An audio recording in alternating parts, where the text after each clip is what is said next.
예, 할렐루야, 반갑습니다.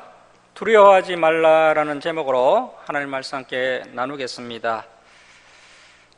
과학자들은 150년 전에 우주 대폭발이 일어나서 이제 우주가 만들어졌다라고 주장을 하고 있습니다. 그러나 그 대폭발 이후에 이 우주가 어떻게 이렇게 질서 있고 또 아름다운 모습으로 자리 잡았는지는 설명을 하지 못하고 있습니다. 우리 인간들이 그동안 만든 이 문명사회는 참으로 놀랍게 보입니다. 고층 빌딩과 또 고속도로, 또 거대한 항공모함 같은 것을 만든 인간은 참으로 대단해 보입니다. 그러나 그렇게 대단한 문명을 이룬 인간이라 할지라도 대자연 앞에 서면 얼마나 초라한지 모릅니다. 큰 지진이 일어나고 또 쓰나미가 몰려오면 도시는 순식간에 물바다가 되고 폐허가 됩니다. 거대한 태풍 앞에 인간들은 속수무책이며 무사히 태풍이 지나가기만을 기도할 뿐입니다. 거대한 자연 앞에 정말 인간의 힘은 아무것도 아닌 것입니다. 자, 그런데 하나님께서 이 거대한 우주도 또 우리가 살고 있는 태양계와 이 지구도 창조하셨다고 성경은 증거하고 있습니다. 하나님의 입장에서 보면 거대한 우주도 그분의 손안에 들어오는 아주 작은 작품에 불과하고 거대한 바다도 작은 물방울 하나에 불과한 것입니다. 그런데 이 세상 사람들은 창조주 하나님을 부정하고 있습니다. 어떤 이들은 하나님이 아예 없다고 하기도 하고 어떤 사람들은 새나 나무로 만든 형상을 하나님이라고 여기며 절을 하고 있습니다. 참으로 놀랍게도 이 거대하고 어마어마하신 하나님께서 우리와 사귀기를 원하시고 이 예배를 통해서 우리와 만나기를 원하신다는 것입니다. 우리에게는 말로 표현할 수 없을 정도로 감격스러운 일이 아닐 수 없습니다. 이는 하나님께 복과 능력을 받을 기회인 것입니다. 하나님은 교만한 인간들에게 폭풍이나 쓰나미, 지진을 일으키시는 분이시지만 하나님의 백성들에게는 새 힘을 주시고 지혜를 주십니다. 소년이라도 피곤하여 장정이라도 넘어지며 또 쓰러지지만 오직 여호와를 앙망하는 자는 새 힘을 얻게 됩니다. 이것이 바로 하나님의 두 얼굴입니다. 교만한 자는 심판하시지만 그분을 믿고 의지하는 자에게는 지치지 않는 힘과 용기를 주시는 것입니다. 오늘 우리가 살펴볼 이사야 41장은 이사야 40장과 연결이 되는 말씀인데요. 하나님이 동방에서 한 사람을 일으켜 세우셔서 온 세상을 정복하도록 하신다는 내용입니다. 그 사람의 군대가 얼마나 강력한지 모든 나라의 왕들이 그 사람 앞에 다 굴복하게 됩니다.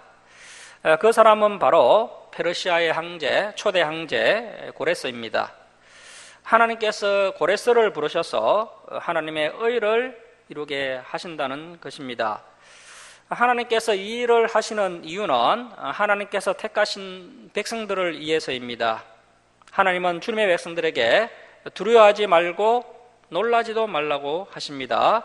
그분의 어려운 오른손으로 우리를 도와주시고 또 우리를 붙들어 주신다고 약속을 하십니다.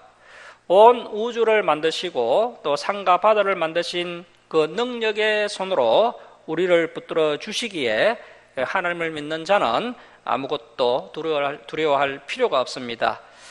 하나님은 먼저 온 세상 사람들을 불러내어 하나님이 하시는 일을 보게 하시고 알게 하십니다. 자, 이사야 41장 1절 말씀 보십시오. 섬들아 내 앞에 잠잠하라. 민족들아 힘을 새롭게 하라. 가까이 나오라. 그리고 말하라.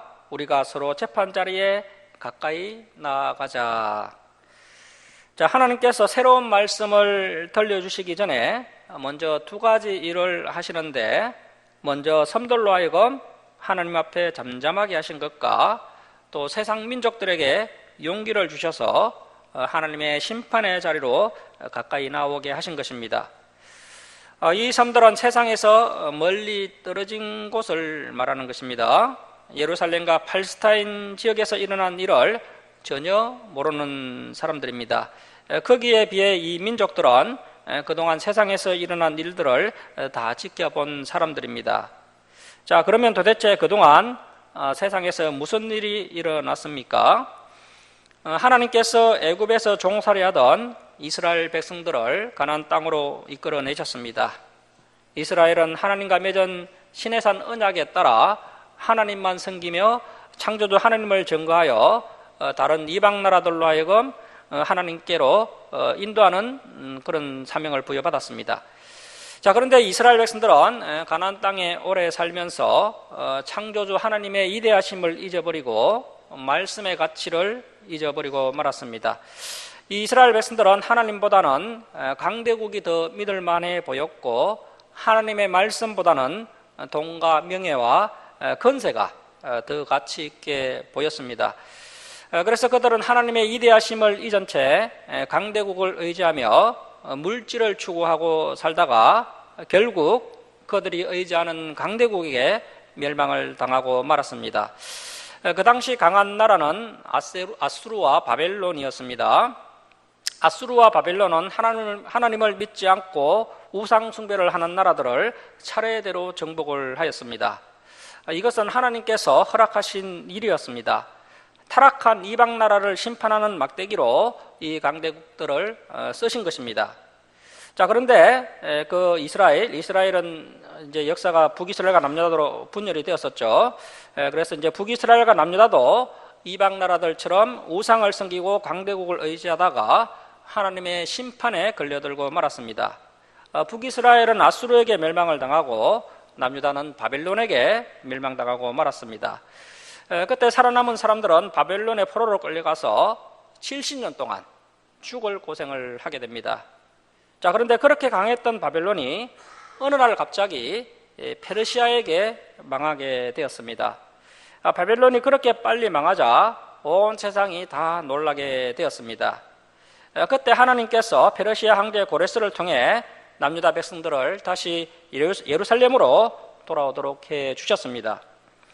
이때 아무것도 모르는 섬들이 이러쿵저러쿵 떠들자 하나님께서 조용하라고 명령하시고 또다시 전쟁의 소용돌이에 휘말릴 것을 염려하는 민족들에게 용기를 내어 하나님의 재판 자리에 가까이 나오라고 말씀하십니다. 자, 2절 말씀 보십시오. 누가 동방에서 사람을 일깨워서 공의로 그를 불러 자기 발 앞에 이르게 하였느냐? 열국을 그의 앞에 넘겨주며 그가 앙들을 다스리게 하되 그들이 그의 칼에 틱을 티끌 같게 그의 할에 불리는 초계 같게 하며. 자, 여기서 이 동방 사람은 페르시아 황제 고레스를 의미합니다. 성경에서는 바사왕 고레스라고 기록되어 있습니다. 하나님은 동방 사람 고레스를 불러 하나님의 발 앞에 무릎 꿇게 하셨습니다. 물론 이 사실은 아무도 몰랐고 고레스 자신도 몰랐습니다. 고레스를 불러 모든 열국을 다 이기게 하시고 그들을 지배하는 사명을 주셨는데 이 고레스가 얼마나 막강한 힘을 가졌던지 그의 칼 앞에 열국들이 티끌같이 쓰러지며 그가 쏘는 활 앞에 초계처럼 날아가 버렸습니다. 자, 이렇게 고레스에게 큰 힘을 주셔서 열국을 정복하게 하신 분은 하나님이셨고 이렇게 고레스가 페르시아 제국을 이루는 것이 하나님의 백성인 남유다에게 큰 도움이 되었던 것입니다. 바벨론의 포로로 끌려갔던 남유다 백성들은 페르시아가 바벨론을 멸망시키자 비로소 바벨론의 압제에서 풀려나 다시 예루살렘으로 돌아오게 되었던 것입니다. 자, 3절 말씀 보십시오. 그 페르시아 황제 고레스가 그들을 쫓아가서 그의 발로 가보지 못한 길을 안전히 지났나니. 이 고레스가 이렇게 큰 나라를 이룰 수 있었던 것은 바로 하나님께서 그를 성공의 길로 인도해 주셨기 때문입니다. 오늘날도 하나님을 믿지 않는데 크게 성공하는 사람들이 있습니다. 그것도 하나님의 섭리로 볼 수 있습니다. 하나님의 뜻을 이루기 위해 그렇게 하신 것입니다. 자, 4절 말씀 보십시오. 이 일을 누가 행하였느냐? 누가 이루었느냐? 누가 처음부터 만대를, 이 만대는 세대들입니다. 세대들을 불러내었느냐? 나 여호와라. 처음에도 나요, 나중에 있을 자에게도 내가 곧 거니라. 자, 하나님께서 누가 아수르와 바벨론을 일으켰으며 누가 고레스를 불러서 바벨론과 다른 나라를 정복하게 했느냐라고 물으십니다. 전부 하나님께서 하신 일입니다. 하나님은 우주 만물을 만드신 후에 아무 일도 하지 않으신 것이 아니라 인류 역사의 세밀한 부분까지 다 관여하고 계신 것입니다. 자, 그래서 이 세상에서 창조주 하나님을 믿는 사람들의 특권은 말할 수 없이 어마어마합니다. 하나님의 백성은 하나님만 붙들면 절대로 망하지 않습니다. 예수님은 제자들에게 자기 목숨을 얻는 자는 잃을 것이요 나를 위하여 자기 목숨을 잃는 자는 얻으리라고 말씀하셨습니다.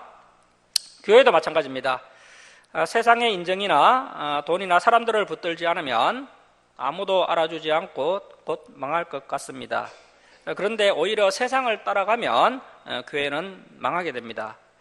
결사적으로 하나님의 말씀을 붙들지 않고 세상을 적당하게 따라갈 때 하나님의 능력은 사라지고 소금의 짠맛을 잃어버려서 세상에서도 필요 없는 존재가 되고 마는 것입니다. 아무런 길이 보이지 않고 또 망할 것 같고 굶어 죽을 것 같더라도 하나님의 말씀을 붙들면 길이 열리고 하나님의 능력이 나타나게 되어 있습니다. 자, 5절 말씀 보십시오.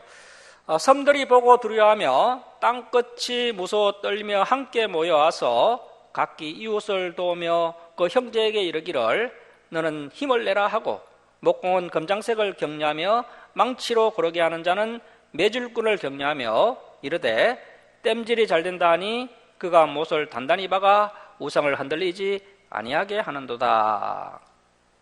자, 여기에 나오는 그 섬들과 땅끝은 하나님의 재판의 자리에 나오지 않은 사람들입니다.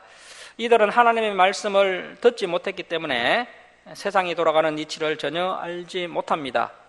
이들은 바벨론이 망하고 페르시아 황제 고레스가 등장하니까 이제는 세상이 완전히 망하게 되었다고 하면서 더 열심히 우상을 만듭니다.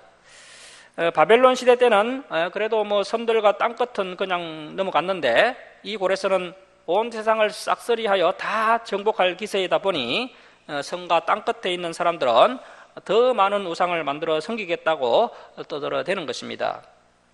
그래서 이웃과 형제를 격려해서 우상을 만듭니다. 목공은 우리가 멋지게 나무로 다듬을 테니 검장색은 새나 금이나 은을 잘 녹여서 만들어 보라고 합니다. 누구는 대패질이 잘 된다고 하고 누구는 땜질이 잘 된다고 하면서 이것이 바로 신들이 자신들과 함께하는 정거라고 스스로를 위로하고 있습니다.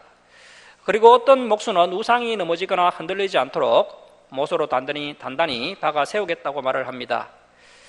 그래서 세상이 불안하고 혼란스러울수록 사람들은 더 점을 치고 더 우상을 찾습니다.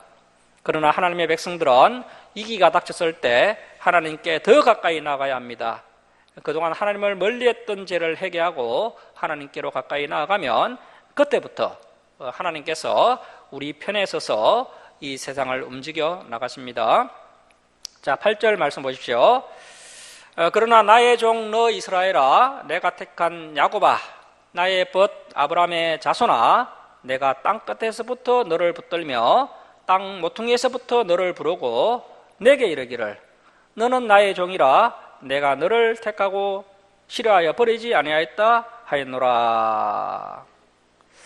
자, 지금 하나님께서는 그 바벨론에서 포로 생활을 하고 있는 그 남유다 백성들이 얼마나 힘들었는지를 다 알고 계십니다. 하나님은 다시 한번 하나님을 믿는 백성들이 얼마나 대단하며 위대한 백성인지를 깨우쳐 주고 계십니다. 여기서 이스라엘과 야곱은 서로 대조되는 의미로 사용되었습니다. 야곱은 하나님의 연단을 제대로 받은 후에 이스라엘로 변화되었죠. 그래서 야곱은 아직 세상 때를 덜 벗은 인간적인 찌꺼기가 많이 남아있는 옛사람을 의미합니다. 우리에게는 야곱과 이스라엘의 모습이 함께 있습니다. 야곱은 아직 세상 때를 벗지 못하고 하나님의 손에 붙들려 훈련을 받는 모습이고 이스라엘은 훈련을 받고 난 후에 능력의 종으로 영광스럽게 사용되는 모습입니다. 하나님께서 우리를 부르신 것은 단순히 죄를 짓지 말라고 부르신 것이 아닙니다. 야곱 같은 우리가 변화되어 이스라엘이 되고 거기서 한 걸음 더 나아가 아브라함 같은 하나님의 벗이 되게 하려고 우리를 부르신 것입니다. 그러므로 우리는 이 세상에서 돈을 많이 벌고 또 인정을 받으려고 할 것이 아니라 자신이 얼마나 가치 있는 존재인지를 깨닫고 하나님의 말씀을 열심히 배우고 그 배운 말씀, 그 복음을 안 믿는 사람들에게 전하면서 이 땅에서 하나님의 뜻을 이루기 위해 살아가야 하는 것입니다. 자, 10절 말씀 보십시오. 두려워하지 말라, 내가 너와 함께함이라. 놀라지 말라, 나는 내 하나님이 됨이라. 내가 너를 굳세게 하리라. 참으로 너를 도와주리라. 참으로 나의 어려운 오른손으로 너를 붙들리라. 자, 하나님은 주님의 백성들에게 두려워하지 말라라고 말씀하십니다. 바벨론 포로 생활을 하고 있는 남유다 백성들은 정말 힘도 없고 연약한 백성들입니다. 우리 역시 마찬가지로 나약한 하나님의 백성들입니다. 지금 하나님의 백성들은 강한 나라가 나타나 자기들을 죽이고 잡아갈까봐 놀라고 있습니다. 자, 그런데 하나님은 너와 함께 하고 있으니 놀라지 말라라고 말씀하십니다. 하나님께서 우리를 굳세게 하고 참으로 도와주시겠다고 말씀하십니다.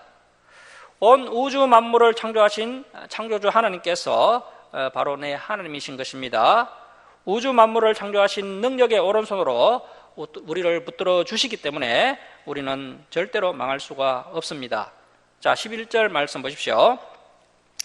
보라, 내게 노하던 자들 그 바벨론과 열국이 수치와 욕을 당할 것이요 너와 다투는 자들이 아무것도 아닌 것 같이 될 것이며 멸망할 것이라. 네가 찾아도 너와 싸우던 자들을 만나지 못할 것이요 너를 치는 자들은 아무것도 아닌 것 같고 허무한 것 같이 되리니. 자, 하나님은 지금까지 남유다 백성들의 그 남유다 백성들이 너무나도 고통을 많이 받았던 것을 인정하고 계십니다. 남유다 백성들에게는 노하는 자들이 많았고요, 그들은 바벨론 같은 강국들에게 많은 수치와 능욕을 당하였습니다. 그들이 이렇게 수치와 능욕을 당한 것은 하나님을 제대로 믿지 못했기 때문에 연단하는 과정이 필요했기 때문입니다. 남유다 백성들이 인생 밑바닥까지 내려가자 이상하게도 그들은 전심으로 하나님을 믿게 되었습니다. 말씀의 가치를 진정으로 믿게 되었던 것이죠. 그들은 이제 우상을 조금도 아까워하지 않고 다 버릴 수 있게 되었습니다. 그랬더니 그 남유다 백성들에게 화를 내고 싸우던 자들이 오히려 수치와 능욕을 당하게 되었습니다. 자, 13절 말씀 보십시오. 이는 나 여호와 너희 하나님이 내 오른손을 붙들고 내게 이르기를 두려워하지 말라, 내가 너를 도우리라 할 것임이니라. 자, 하나님이 우리에게 힘을 주시면 우리가 세상 속으로 달려갈까봐 그동안 우리에게 힘을 많이 주지 않으셨습니다. 자, 그런데 우리가 하나님의 이대하신가 말씀의 가치를 알고 목숨 걸고 하나님을 믿자 하나님이 다시 우리를 오른손으로 붙잡아서 힘을 실어 주십니다. 그때 우리의 오른손에도 능력이 나타나게 되는 것입니다. 모세와 여호수아만 능력이 있었던 것이 아니라 우리도 능력이 생기게 되고 우리가 기도할 때 그 기도가 응답이 됩니다. 우리가 오른손으로 어려운 자를 도울 때 우리를 통해 하나님의 기적이 나타나게 됩니다. 자, 이제 살펴볼 14장에서 20절은 이제 훨씬 더 미래의 일을 예언하는 것으로 보이는데요, 바벨론 포로 해방 정도의 그런 회복이 아니라 이제 이스라엘의 안전한 회복, 즉 천년왕국 시대를 예언하고 있는 말씀으로 볼 수 있습니다. 자, 14절 말씀 보시겠습니다. 버러지 같은 너 야곱아, 너희 이스라엘 사람들아, 두려워하지 말라. 나 여호와가 말하노니 내가 너를 도울 것이라. 내 구속자는 이스라엘의 거룩한 이인이라. 자, 하나님께서 이스라엘 백성들에게 버러지 같은 너 야곱아라고 부르십니다. 지난 개역 한글 성경에서는 지렁이 같은 너 야곱아라고 번역을 했습니다. 아무런 가치가 없는 존재들이라는 것이죠. 인간이 하나님 앞에 얼마나 무가치하고 연약하며 또 소용이 없는 존재인지를 알 수 있는 대목입니다. 자, 그런데 하나님께서 지렁이 같은 우리를 사랑하시며 버러지 같은 우리와 관계 맺기를 원하신다는 것입니다.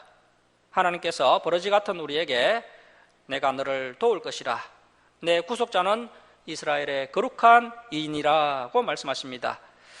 버러지 같은 우리를 하나님이 도우시면 어떻게 될까요? 우리를 통해 하나님의 놀라운 능력이 나타나게 됩니다. 자, 15절 말씀 보십시오. 보라, 내가 너를 이가 날카로운 새 타작기로 삼으리니 네가 산들을 쳐서 부스러기를 만들 것이며 작은 산들을 겨같이 만들 것이라. 자, 14절에서는 이스라엘 백성들을 사람들에게 밟혀 죽는 무기력한 벌레 같은 존재로 표현하고 있었는데요, 이제 15절에서는 하나님께서 그런 무능한 이스라엘을 날카로운 새 타작기로 삼겠다고 말씀하십니다. 그래서 이러한 상이한 표현은 이제 먼 미래에 그 이스라엘에게, 하나님의 백성들에게 큰 변화가 일어나게 될 것을 예언해 주고 있는 것입니다.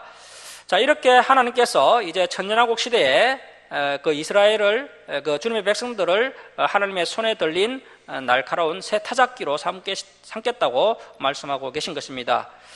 날카로운 새 타작기가 된 하나님의 백성들은 이제 산을 쳐서 부스러기 같이 만들게 된다고 말씀을 하고 있습니다. 그래서 여기서 이 산들과 작은 산들은 그 이방 나라들을 이야기하는 것입니다. 천년왕국 시대에는 이제 하나님의 백성들이, 하나님의 나라가 회복이 되어 그래서 열국들을, 이방 나라들에게 온전한 승리를 거두는 그런 시대가 오게 될 것을 예언하고 있는 것입니다. 그래서 천년왕국 시대에는 이제 하나님의 백성들이 강성하고 또 영예로운 자리에 서게 될 것을 예언해 주는 말씀으로 볼 수 있겠습니다. 자, 16절 말씀 보십시오. 내가 그들을, 그 이방인들을 까부른 적 바람이 그들을 날리겠고 헤어리 바람이 그들을 흩어버릴 것이로되 너는 여호와로 말미암아 절구하겠고 이스라엘의 거룩한 이로 말미암아 자랑하리라. 자, 이렇게 하나님께서 그 이스라엘을, 하나님의 백성들을 회복시키셔서 날카로운 새 타작기로 삼으시겠다는 그런 말씀을 하고 있는데요, 그래서 앞으로 이제 하나님의 백성들이 이렇게 하나님께 귀하게 쓰임받는 그런 날이 오게 될 것입니다. 그래서 이제 천년왕국 시대에는 그 이제 이방인들이 이제 알곡과 죽정이로 이렇게 갈라지게 되는 그런 내용으로 이 말씀을 볼 수 있겠습니다. 자, 17절 말씀 보십시오. 가련하고 가난한 자가 물을 구하되 물이 없어서 갈정으로 그들의 혀가 마를 때에 나 여호와가 그들에게 응답하겠고 나 이스라엘의 하나님이 그들을 버리지 아니할 것이라. 그래서 농사를 지을 때 가장 심각한 일은 가뭄이 드는 일이죠. 오늘날 뭐 과학이 많이 발전했다 할지라도요, 가뭄이 계속해서 들면, 그래서 한 달 정도 비가 내리지 않으면 정말 이 땅에는 심각한 문제가 발생하게 됩니다. 그래서 가뭄이 들면 농부는 하늘을 바라볼 수밖에 없습니다. 이때 하늘에서 비가 내린다면 살 수 있지만 그렇지 않으면 모든 식물들은 다 죽을 수밖에 없습니다. 그리고 우리 인간들에게는 또 다른 갈증이 있습니다. 그 중에서 가장 심각하고 중요한 갈증은 바로 하나님의 말씀에 대한 영적인 갈급함입니다. 하나님은 하나님의 말씀에 갈급해하는 사람을 가장 좋아하십니다. 하나님은 그들에게 응답하시며 생명수 같은 말씀으로 그들의 갈증을 풀어주십니다. 자, 18절 말씀 보십시오. 내가 헐벗은 산에 강을 내며 골짜기 가운데 샘이 나게 하며 강야가 못이 되게 하며 마른 땅이 샘근원이 되게 할 것이며. 자, 그래서 이스라엘 땅의 생명의 근원인 물이, 다시 말하면 하나님의 말씀이 풍성하게 회복이 되어 그 가난한 땅이 그 물로 인해 충만한 생명력을 가지게 될 것을 예언하고 있는 것입니다. 그래서 천년왕국 시대가 되면 메말라 타들어가던 그런 땅들이 이제 생명수가 넘치는 풍성한 생명의 터전으로, 그래서 진정한 젖가꿀이 흐르는 땅으로 온전하게 회복될 것을 예언해주고 있는 말씀입니다. 자, 19절 말씀 보십시오. 내가 강야에는 백향목과 시틴나무와 하승류와 덜감난 나무를 심고 사막에는 잣나무와 소나무와 항량목을 함께 두리니. 자, 그래서 하나님께서 메마른 땅에 7종류의 나무를 심어서 풍성한 숯불을 만드시겠다고 말씀하고 계십니다. 이 유대인들은 7이라는 숫자를 안전수라고 생각을 하는데요, 그래서 이 말씀은 안전한 회복과 또 온전한 복을 주겠다라고 말씀하고 계신 것입니다. 하나님께서 이스라엘에 깨끗한 샘이 솟아나게 하시고 또 강이 풍성하게 흐르도록 하셔서 강야와 사막이 각종 나무가 울창한 그런 푸르른 땅으로 회복되게 해 주신다고 약속을 하고 계신 것입니다. 그래서 장차 예수님의 재림과 더불어 임하게 될 그 지극히 복된 새하늘과 새 땅의 시대를 이 본문은 예언해 주고 있습니다. 그래서 천년왕국 시대는 생명수 같은 하나님의 말씀이 이 세상을 온전히 회복시키고 그래서 천년왕국 시대가 복된 시대가 될 것을 알 수 있는 그런 대목이 되겠습니다. 자, 20절 말씀 보십시오. 무리가 보고 여호와의 손이 지으신 바요 이스라엘의 거룩한 이가 이것을 창조하신 바인 줄 알며 함께하리며 깨달으리라. 자, 현재 우리가 지렁이 같은 인생을 살아간다 할지라도 여러 고난과 또 어려운 가운데 이 언약의 말씀을 붙잡고 그래서 오랫동안 하나님을 믿고 참고 인내하는 그런 생활을 하고 있다면 이 본문은, 이 말씀은 우리에게도 적용할 수 있는 그런 은혜로운 말씀이 된다는 것입니다. 그래서 우리가 그동안 은혜로운 말씀을 지난주부터 계속해서 살펴보고 있는데요, 이러한 참 위로의 말씀, 은혜로운 말씀을 적용할 때 가장 중요한 부분은 먼저 성경 내용들을 우리가 객관적으로 이해해야 되고요, 그 후에 과연 오늘날 이러한 하나님의 이 복된 말씀을 받을 만한 그런 자리에 내가 서 있는지를 먼저 살펴봐야 한다는 것입니다. 이러한 복된 말씀은 무조건 내게 주시는 말씀이고, 이 말씀은 무조건 나에게 주시는 말씀이고, 그래서 하나님은 무조건 내 편이다, 이런 주관적이고 이기적인 자세로 성경을 대하거나 또 하나님을 대해서는 안 된다는 것입니다. 그래서 이러한 복을 우리가 풍성히 받아 누리려면 우리가 그 복받을 위치에 서 있어야 한다는 것이죠. 다시 말하면 하나님의 말씀에 순종하면서 살면 우리에게 하나님의 복이 임하게 된다는 것입니다. 자, 이제 21절에서 24절은 우상의 허무함을 우리에게 진술해 주고 있는데요. 자, 21절 말씀 보십시오. 나 여호와가 말하노니 너희 우상들은 소송하라. 야곱의 왕이 말하노니 너희는 확실히 증거를 보이라. 장차 당할 일을 우리에게 진술하라. 또 이전 일이 어떤 것도 알게 하라. 우리가 마음에 두고 그 결말을 알아보리라. 혹 앞으로 올 일을 듣게 하며 뒤에 올 일을 알게 하라. 그리하면 너희가 신들인 줄 우리가 알리라. 또 복을 내리든지 재난을 내리든지 하라. 우리가 함께 보고 놀라리라. 보라, 너희는 아무것도 아니며 너희 일은 허망하며 너희를 택한 자는 가정하니라. 자, 그래서 이 우상이라는 것은 과거에 있었던 일을 설명할 수도 없고요, 미래에 일어날 일도 알려주지 못하는 그런 무능한 존재에 불과하다는 것입니다. 그리고 사람들에게 복이나 할을 내리지도 못하는 그런 무능한 존재인 것이죠. 이러한 우상을 신뢰하는 사람 역시 허무하고 허망할 수밖에 없다는 그런 경고의 말씀이 되겠습니다. 자, 이제 25절에서 29절은 그 고레스 사례를 통한 하나님의 위대하심을 증언해 주고 있습니다. 자, 25절 말씀 보십시오. 내가 한 사람 그 페르시아 초대 황제 고레스를 일으켜 북방에서 오게 하며, 자, 2절에서는 이 고레스가 동방에서 오게 하신다라고 하셨는데요, 25절에서는 북방에서 오게 한다라고 말씀하고 있습니다. 이것은 아마도 이제 고레스가 그 바벨론을 공격할 때 이 바벨론 관점에서 이제 북쪽인 그 메디아에서부터 침공한 것을 그렇게 염두에 둔 표현이다라고 신학자들은 해석하고 있는 것이죠. 자, 계속 보시면 내 이름을 부르는 자를 해돋는 곳. 자, 그래서 해돋는 곳은 해돋는 동쪽을 의미하는 것이죠. 그래서 이제 아수르와 바벨론과 마찬가지로 이 페르시아는 이제 남유다 관점에서 볼 때는 동방에서 일어나는 나라이기 때문에 이렇게 해돋는 곳, 동방이라고 표현하고 있는 겁니다.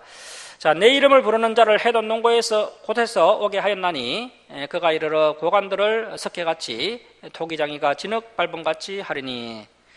자, 이렇게 25절은 장차 고레스가 온 열국을 완벽하게 제압할 그런 시대가 오게 될 것을 예언하고 있는 말씀이 되겠습니다. 자, 26절 말씀 보십시오. 누가 처음부터 이 고레스에 관한 일을 알게 하여 우리가 알았느냐? 누가 이전부터 알게 하여 우리를 옳다고 말하게 하였느냐? 알게 하는 자도 없고 들려주는 자도 없고 너희 말을 듣는 자도 없도다. 자, 그래서 이제 남유다 백성들이 지금 바벨론에서 포로 생활하고 있지 않습니까? 아직은 뭐 그들이 이 페르시아 황제 고레스가 일어나서 자신들을 해방시켜 줄 것을 전혀 알지 못하는 그런 시대인데요. 그때 이제 이렇게 이사야 선지자가 이 말씀을 예언하고 있는 겁니다. 그래서 26절은 우상 선지자들 중에서 누구도 고레스가 등장할 것이라고 예언한 적이 없다는 것이고요. 그래서 앞으로 이 페르시아를 통한 그 열국을 한다는 그러한 예언은 그런 예언을 하는 그런 우상 선지자는 그동안 전혀 없었다고 이렇게 밝히고 있는 겁니다. 그래서 우상을 섬기는 그런 선지자들은 전혀 미래의 일을 알 수가 없는 것이죠. 자, 27절 말씀 보십시오. 내가 비로소 시온 이스라엘 백성들에게 너희는 이제 그들을 보라 하였노라. 자, 여기서 이 그들은 예레미야나 다니엘, 에스겔 같은 하나님의 종들을 말하는 것입니다. 자, 그들을 보라 하였노라. 내가 기쁜 소식을 전할 자를 예루살렘에 주리라. 자, 그래서 이 기쁜 소식은 그 예레미야서에 기록된 그 이스라엘 백성들이 70년 후에 다시 예루살렘으로 귀환하게 될 것을 예언한 말씀이 되겠습니다. 자, 28절 말씀 보십시오. 내가 그 우상 선지자를 본 적 한 사람도 없으며 그 미래를 예언한 적이 없으며 내가 물어도 그들 가운데 한 말도 대답할 좋은 자가 없도다. 자, 그래서 오늘날도 뭐 점쟁이나 무당들이 미래에 대한 예언을 많이 하고 있지만 뭐 맞는 부분이 거의 없죠. 그냥 학률 수준입니다. 학률 수준. 그래서 이제 귀신은 절대로 미래를 알 수가 없습니다. 미래는 오직 하나님의 영역인 것입니다. 그래서 절대로 우리 성도님들은 속으면 안 됩니다. 그래서 이 말씀은 우상의 허무함을 강조하고 있는 말씀이 되겠습니다. 자, 29절 말씀 우리 함께 읽겠습니다.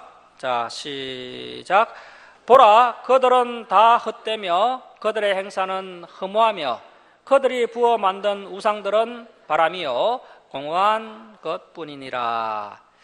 자, 이렇게 41장은 우상의 허무함과 공허함을 지적하면서 우리 하나님만이 유일한 신이시기 때문에 그분의 예언의 말씀대로 머지않아서 그 고레스가 바빌론을 비롯한 온 열국들을 다 심판하게 될 것이고, 그래서 고레스가 남유다의 귀환과 회복을 돕게 될 것을 예언해 주고 있는 말씀입니다.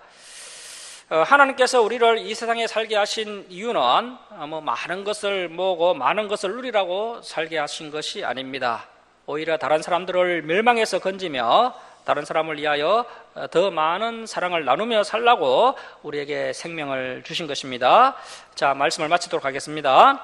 사랑하는 성도 여러분, 우주 만물을 창조하신 창조주 하나님께서 능력의 오른손으로 우리를 붙들어 주십니다. 그러니 두려워하지 마시기 바랍니다. 이제는 생명수 같은 하나님의 말씀을 이 땅 가운데 전가하여서 사망과 같은 이 세상을 옥토로 바꾸는 사명을 충성되이 감당하는 저와 여러분이 다 될 수 있기를 주님의 이름으로 축원합니다. 자, 기도하겠습니다.